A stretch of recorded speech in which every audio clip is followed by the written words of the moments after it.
Pennsylvania Representative Mike Kelly was at a Heritage Foundation event discussing President Obama and his new EPA carbon regulations. And this guy actually found a way to go above and beyond the usual stupid Republican talking points of, war on coal, Obama hates business, And he leaves that way behind, and he goes into even stupider territory. He said, quote, "When a government can level on you taxes and regulations that make it impossible for you to compete, then you're going to stay on the sidelines. You talk about terrorism, you can do it in a lot of different ways, but you terrorize the people who supply everything this country needs to be great, and you keep them on the sidelines. My goodness, what have we become?" Yes, indeed, son, what have we become? With idiots like you actually representing people and actually being elected officials. So you're telling us it's terrorism to do regulations. It's terrorism. Yeah, good point. Those seatbelts, they're really terrorist, aren't they?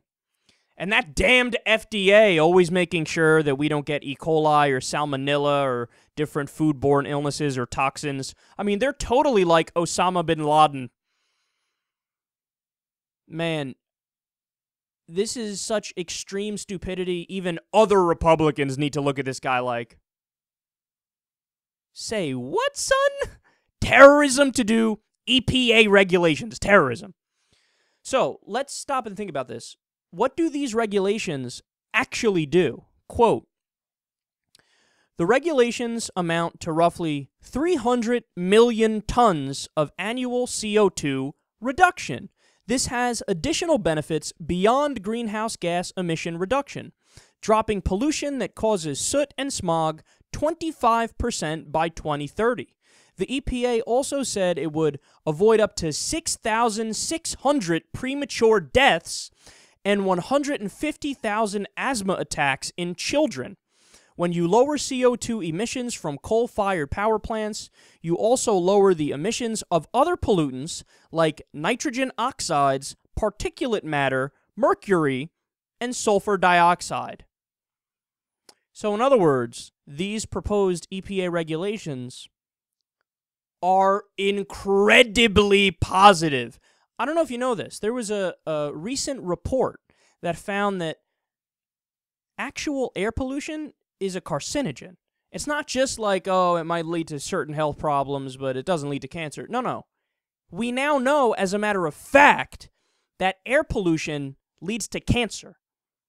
So across the board, to have high levels of air pollution and coal-fired power plants, those are some of the worst offenders.